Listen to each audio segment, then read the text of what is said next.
The actress turned politician Nina Jose Quiambao, the Bayambang Pangasinan mayor, has apologized after receiving flack over a viral video.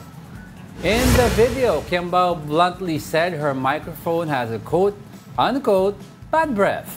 Social media users said the politician might be embarrassing someone with her remarks. Quiambao went to Radio 5's Christy Fermini to insist the viral video was edited and taken out of context, but she still apologized for the incident.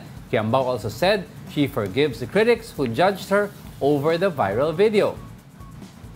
Humingi ako ng tawad sa lahat ng kasalanan ko at sa mga taong nasaktan ko, at the same time pinapatawaran ko na rin po yung mga nakasakit sa akin.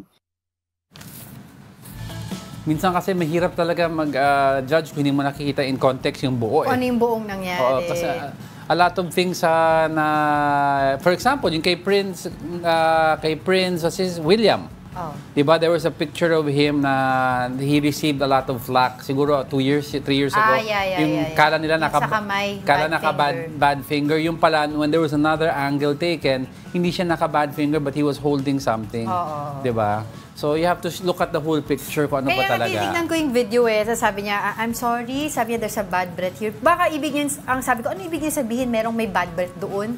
Sa area na yon kaya mabaho yung mic, gano'n. Or I'm analyzing too much. Kasi napaisip din ako kasi alam ko, ang mikropono hindi humihinga. Exactly. Kaya feeling ko, sabi ko, baka sabi niya, merong may bad breath doon sa lugar nila kaya mabaho yung mikropono. Pero natawa lang ako how she said it. Sabi naman, inamin naman niya, I was watching yung interview niya kay Nanay Christy. Sabi niya, taklesa daw siya and humingi siya ng patawad dun sa mga kung sino. Nagkataon kasi na naka-on yung mic. Pero it's really hard na, let's say for example, gamit mo yung sumabaho, talagang makaka-distract ka eh. Pero although sabi ng mga tao, there are other ways naman to say it, siguro pabulong kasi baka mamaya napahiya niyo ibang tao. Pero in all fairness naman kasi din, most radio stations naman, kahit naman dito, pinapalitan yung foam because ang daming users, daming gumagamit.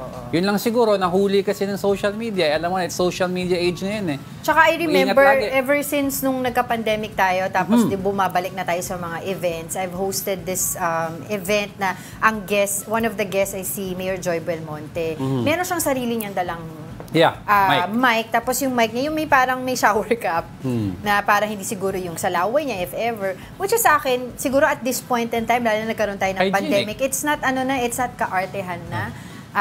Being hygienic and... Yun lang kasi the word may bad breath. Oo, yun nga. Pero all is well, nag-sorry na siya. Let's move on. Move on. Diba? Mag-bash, wala ba kayong trabaho? Magdasal na lang kayo this Holy Week. Magpatawad na tayo kasi nga Holy Week magdasal naman.